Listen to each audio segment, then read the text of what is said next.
Cumplidos los 8 días para circuncidar al niño, le pusieron por nombre Jesús, el cual le había sido puesto por el ángel antes que fuese concebido.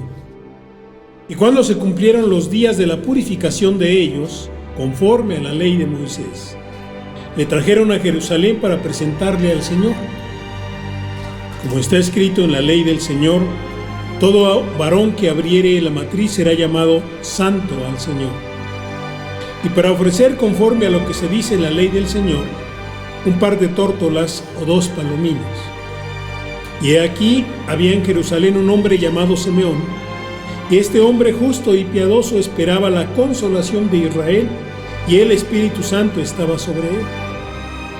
Y le había sido revelado por el Espíritu Santo que no vería la muerte antes que viese al ungido del Señor. Y movido por el Espíritu, vino al templo, y cuando los padres del niño Jesús lo trajeron al templo para hacer por él conforme al rito de la ley, él le tomó en sus brazos y bendijo a Dios diciendo: Ahora, Señor, despides a tu siervo en paz conforme a tu palabra, porque han visto mis ojos tu salvación, la cual has preparado en presencia de todos los pueblos, luz para revelación a los gentiles y gloria de tu pueblo Israel. Y José y su madre estaban maravillados de todo lo que se decía de él. Y los bendijo Simeón y dijo a su madre María: He aquí, este está puesto para caída y para levantamiento de muchos en Israel, y para señal que será contradicha. Y una espada traspasará tu misma alma, para que sean revelados los pensamientos de muchos corazones.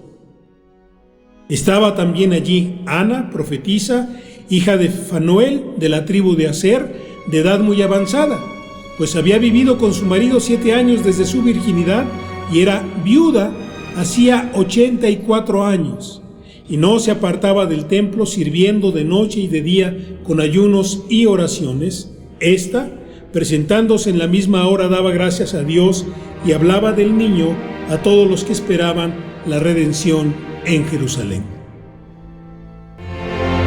En estos días, en esta semana, hemos tenido la oportunidad de vivir un acto que aparentemente tiene única y exclusivamente una carga cultural.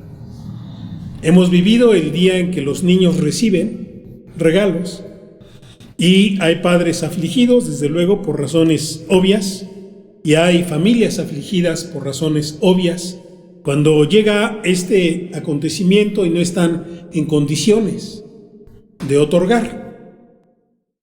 Desde luego, esta es una situación que a Dios le duele, no porque Dios esté comprometido con el calendario comercial, mercantil, sino porque a Dios le duele que la felicidad no sea patente en la vida de las familias. Esto es, no nada más por eventos como este, por todos los eventos de la vida cotidiana donde no hay condiciones para satisfacer las necesidades de las personas, Dios se duele. Pero en particular a mí me llama la atención precisamente porque el calendario que tenemos, que es un calendario aparentemente, insisto, gobernado por el mercado, es también el calendario de Dios. Es el espacio que Dios tiene para recordarnos que el regalo de Dios es un regalo que se multiplica, por un lado, de una generación a otra, pero el regalo de Dios tiene un gran significado precisamente por esta carga profética que significan los niños. Leemos en este pasaje este encuentro maravilloso de 2 generaciones, muy distantes en el tiempo, pero muy cercanas en la promesa. La generación de estos 2 hombres ya ancianos que tienen la posibilidad de tener al niño, de ver al niño y de poder descubrir que el regalo de Dios es bendición. Y que el regalo de Dios es bendición, y por eso es que la humanidad celebra también ese momento de encuentro en donde el niño, al ser presentado en el templo, es subrayado no solamente por lo que significa su llegada en la vida de sus padres, es subrayado no solamente por lo que significa en la vida de una generación que inaugura una familia con un varón, sino es subrayado precisamente porque el don de Dios, lo que Dios nos regala, lo que Dios nos otorga, lo que Dios nos da, nos permite, entre muchas cosas, entender, por un lado, el profundo sentido de su compromiso con nosotros al darnos en la vida de este pequeño tan fuerte contenido de promesa. Pero a la vez, no descontando que este niño que es presentado en el templo, que este niño que es identificado por Simeón y que este niño que es identificado por la mujer, es un niño que va a estar caracterizado no en esta parte de su ternura, de su belleza infantil, sino va a estar marcado precisamente por el ministerio para el cual él es presentado en la casa del Señor. Se cumple, desde el punto de vista de la ley de Moisés, con algo que Dios había estipulado, una ceremonia, una ofrenda de gratitud.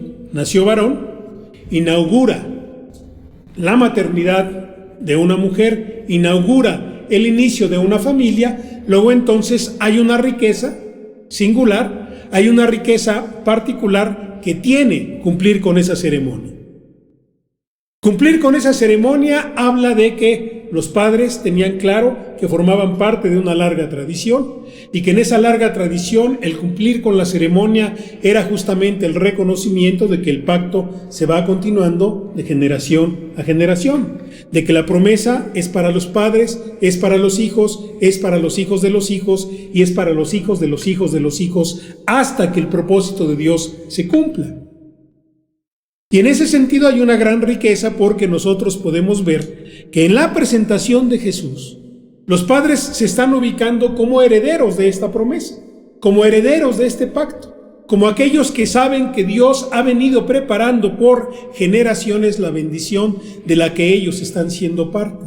Porque al final de cuentas es de lo que se trata, de que veamos que en el ministerio del Señor Jesús, que en la llegada del Señor Jesús, que en la presencia del Señor Jesús y en el cumplimiento de esta ceremonia los padres se sienten incluidos, se sienten parte del pueblo de Abraham, de Isaac, de Jacob, se sienten parte del pueblo que fue rescatado en Egipto, se sienten parte del pueblo que ha sido un pueblo perseguido y que ha luchado por conquistar su territorio y un pueblo que ha entendido que la relación con Dios no depende de ningún tipo de instrumento que lo simbolice. Porque a Dios se le sigue sin tener una imagen de Él, a Dios se le sigue sin escuchar audiblemente su voz, a Dios se le sigue por conducto de la revelación que Él quiere dar. La da por medio de los sueños, la da por medio de eventos específicos, la da por medio de hombres y mujeres que Él utiliza para transmitir su palabra. Y en ese sentido, José y María entienden que forman parte de esa tradición. Están, sin duda alguna, conmovidos en el sentido jubiloso de tener a un pequeño a quien presentan al Señor.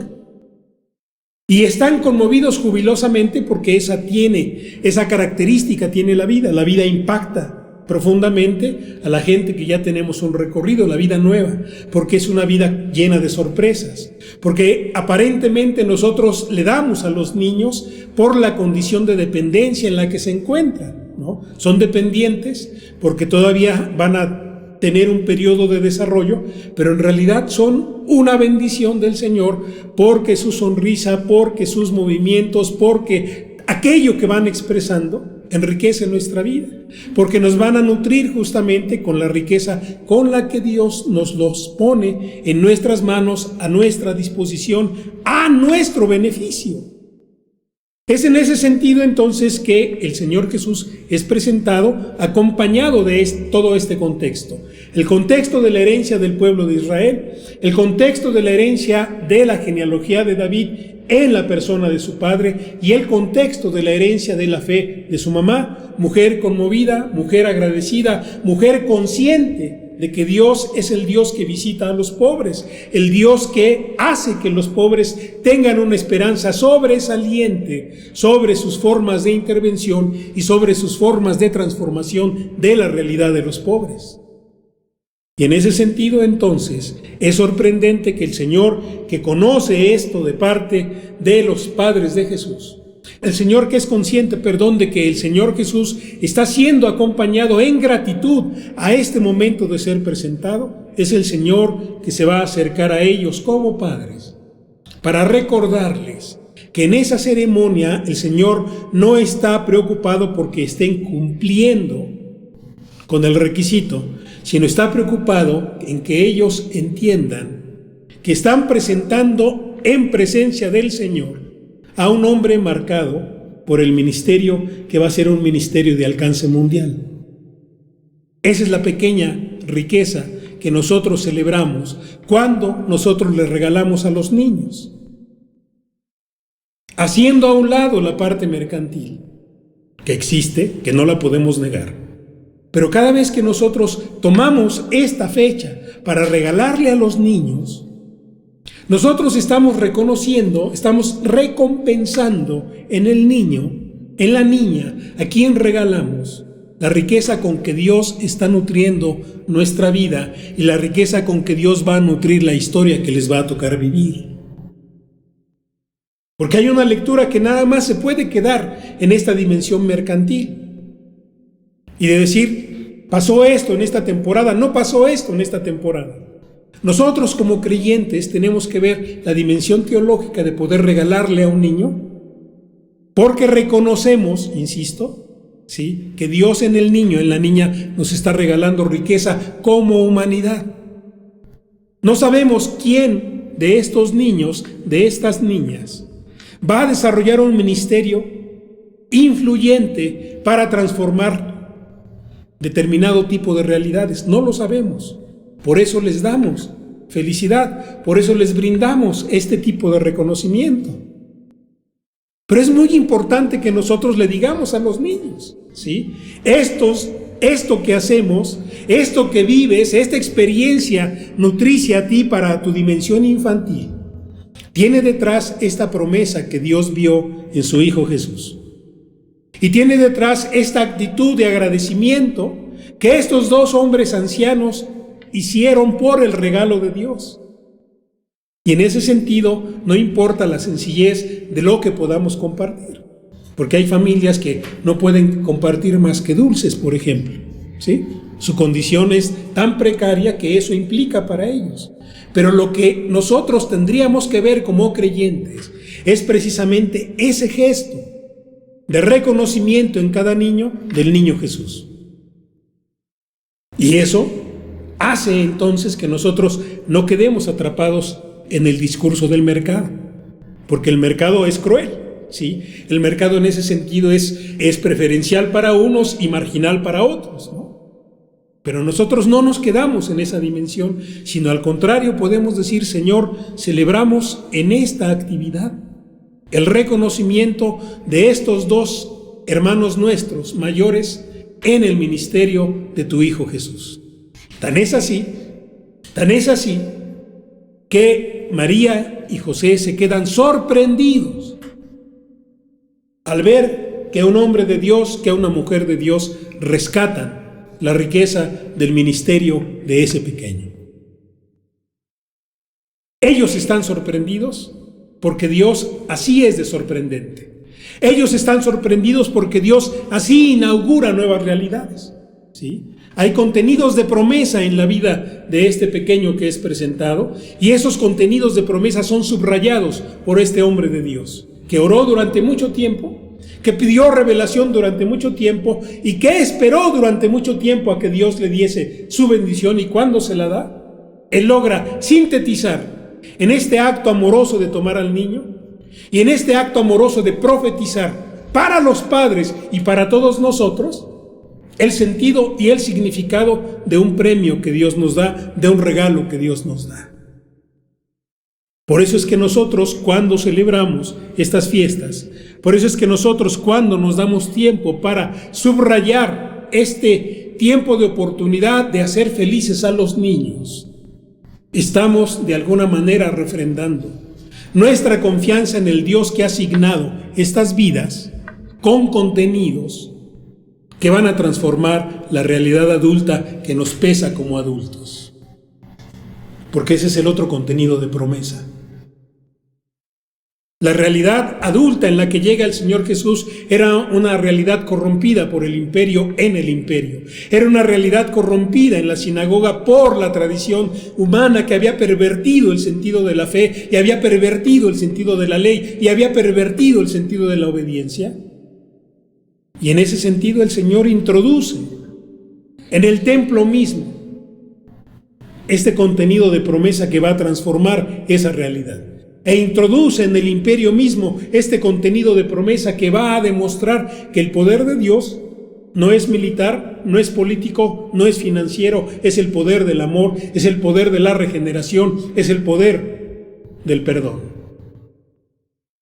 Y entonces, cuando nosotros nos damos este tiempo de celebrar, nos damos este tiempo de compartir, nos damos este tiempo de juntarnos alrededor, estamos justamente en esta condición de poder vislumbrar la riqueza con que Dios premia a la humanidad. Es importantísimo, por ejemplo, cómo nuestro hermano le dice al Señor: ahora, Dios mío, puedes dejarme morir en paz. ¿Y por qué puedes dejarme morir en paz? Porque ya cumpliste tu promesa. ¿Sí?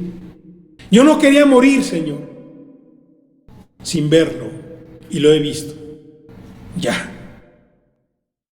En ese sentido, para mí es muy importante que nosotros veamos cómo el Señor cumple su promesa, y cuando cumple su promesa nos da alivio.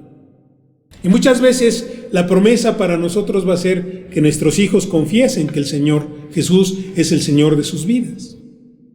¿Sí? ¿Cuántos padres no han luchado en oración años? Porque sus hijos confiesen a Jesús como su Señor. Han conocido el Evangelio, conocen el Evangelio, saben de la importancia de la Escritura, de la oración, pero no han nacido de nuevo. ¿Sí? Y su batalla ha sido todos los días, hasta que el Señor les da la bendición de decir, escuchar: papá, mamá, entregué mi vida al Señor. Y eso es muy importante. Recuerdo mucho a un hermano que era muy criticado cuando comenzó su ministerio en su iglesia, hijo de un líder en su iglesia, que cuando él comenzó su ministerio ya era un hombre de unos 50 años, y todo el mundo se peleaba porque él empezó a desarrollar su ministerio de una manera importante. Y todo el mundo decía: sí, fulano, porque es su primer amor, ¿no? Descalificando incluso el modo como él tenía su ímpetu de trabajo en la iglesia. Y él efectivamente estaba en su primer amor, pero también estaba profundamente convencido, ¿sí?, de que lo que le estaba sucediendo era resultado de las oraciones que su padre había hecho. Y él daba testimonio y decía: infinidad de veces llegué en la madrugada o casi amaneciendo a la casa en estado inconveniente. Y para sorpresa mía, cada vez que yo entraba al hogar, según yo en sigilo, según yo intentando evitar cualquier problema, quien estaba inmediatamente después de la puerta era papá orando. Y era evidente para mí que no acababa de levantarse a orar, sino que había pasado la madrugada orando por mí. Yo llegaba y desde luego me encerraba y etcétera, y después que yo me recuperaba, no tenía palabras de reproche. Nada más me decía: he estado orando por ti, Daniel. Era todo lo que me decía. Y en ese momento yo le decía, lo insultaba, etcétera, pero ahora que he nacido de nuevo, sí, entiendo. Y en ese sentido, el cumplimiento de la promesa es la paz de los siervos de Dios. Por eso este hombre puede decir: con mis propios ojos he visto al Salvador. Y el Señor nos da la posibilidad que nosotros podamos ver justamente en cada niño, en cada niña que es celebrado en estos días, la promesa de transformación que nuestro Dios está construyendo. Dice: han visto, con mis propios ojos he visto al Señor, a quien tú enviaste y al que todos los pueblos verán. Eso es esperanza. La confianza en la obra de Dios en cada pequeñito, en cada pequeñita. Porque Dios no renueva la vida ni por accidente ni por descuido de nadie. Dios renueva la vida porque estas generaciones deben ser más sensibles a su palabra. Nosotros hemos sido duros, nosotros hemos sido inconsistentes y el Señor renueva la vida porque quiere generaciones más sensibles a su palabra, más obedientes, más fieles, más leales, más comprometidas. Y a veces nosotros decimos qué descuidados, qué irresponsables. Es lo que nosotros decimos. Dios no da la vida porque sí. Para Dios no hay accidentes cada vez que una vida se logra. Y en ese sentido, nosotros cuando celebramos, insisto, estamos en este tono, en esta frecuencia en la que estuvo nuestro hermano. Por eso dice, a quien tú enviaste y al que todos los pueblos verán. No estoy diciendo que cada niño es un Mesías. Mesías solo hay uno. Pero cada niño nos recuerda la esperanza de Dios. ¿Sí? Cada niño nos recuerda que Dios renueva su pacto. Cada niño nos recuerda la esperanza de Dios permanente en su criatura, en su creación. Porque es futuro a construir. La realidad que heredamos es cruel, pero Dios no está cruzado de brazos. La realidad que transmitimos es amarga, decepcionante, pero Dios sigue trabajando. Y entonces, procurar la felicidad de los niños es procurar que sus corazones estén dispuestos a escuchar la voz de Dios. Él será una luz que alumbrará a todas las naciones y será la honra de tu pueblo Israel. Y con esto, José y María reciben la claridad de la tarea que como padres les compete. Pudieron amargar la vida de Jesús, porque como padres a veces nuestro descuido, nuestra inmadurez nos lleva a amargar la vida de nuestros hijos. Pero el Señor justo les da esta revelación para que como padres no amarguen la vida de Jesús, para que como padres no estorben el desarrollo de Jesús, para que como padres estimulen a Jesús en su aprendizaje de la tradición de la que ellos se sienten parte. Para que Jesús entienda que el tiempo de encuentro con Dios en la casa de Dios es tiempo de revelación. Por eso el Señor les declara eso. Por eso el Señor nos da la oportunidad de dar felicidad a los niños. Para que nosotros veamos que esos niños, insisto, son el renuevo de la promesa de Dios. Y esto es importante porque aquí, nuestro hermano subraya, luz, será una luz que alumbrará.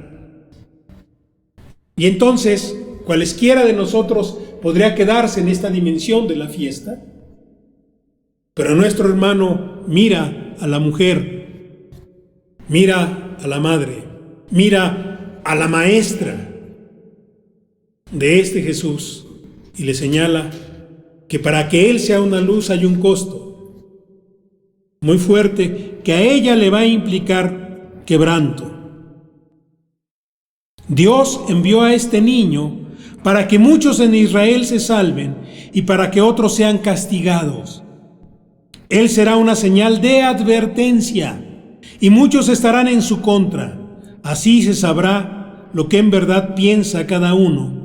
Y le dice, y a ti, María, esto te hará sufrir como si te clavaran una espada en el corazón. Padres, pagamos un precio, lo tenemos que pagar. Y cuando el Señor me dice, tu hijo se va a desarrollar un ministerio hasta allá, y muy pocas veces lo vas a poder ver en el tiempo que resta. Y así es el Señor. Nos da bendición en lo que le entregamos cuando pequeños, los presentamos a Él, pero también nos va a dar algún tipo de costo a pagar. No es equivalente porque no es así. Aquí nuestro hermano le está indicando a nuestra hermana María que hay un costo en el desarrollo de un ministerio que implica la renuncia que ella tiene que asumir. Por eso le dice, el ministerio luminoso de Jesús tiene como contraparte tu dolor de mamá. Los niños, las niñas, que serán quienes pueblen este siglo XXI, en las siguientes décadas, nos van a costar dolor, pero van a ser bendición.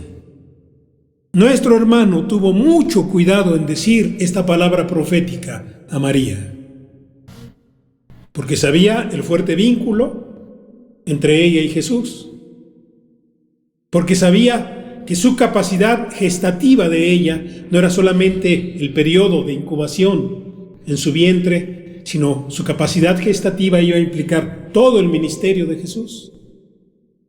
Porque la fuerza que se necesita para desarrollar proyectos viene de la madre, curiosamente.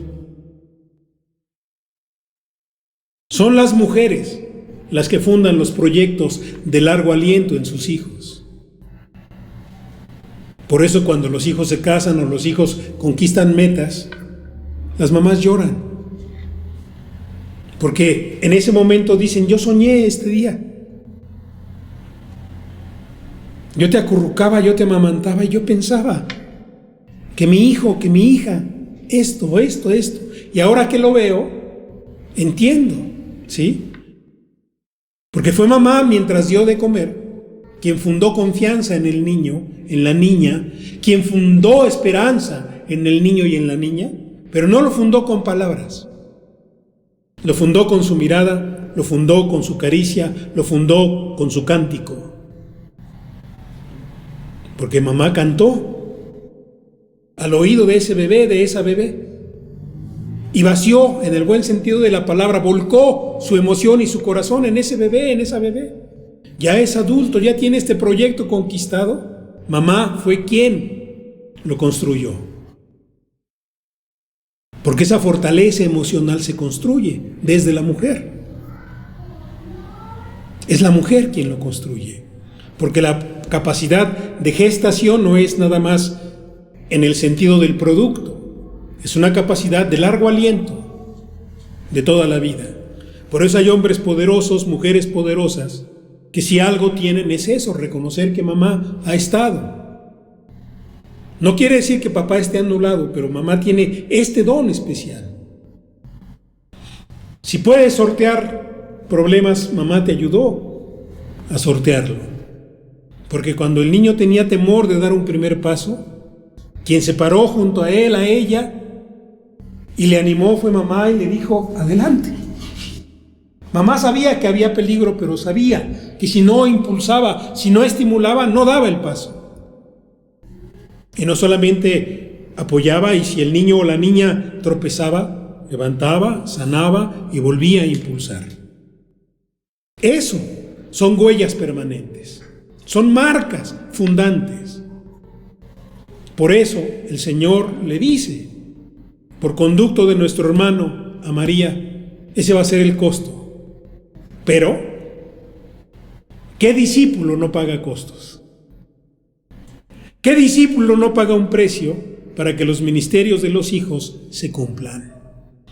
Que nuestro Dios, hermanos, hermanas, nos dé esa bendición de vivir a las nuevas generaciones como la esperanza de Dios, de estimular a las nuevas generaciones como el recurso renovado de Dios y también de pagar los precios que habremos de pagar para que sus ministerios sean ministerios que enriquezcan la vida en este planeta. Que el Señor nos bendiga.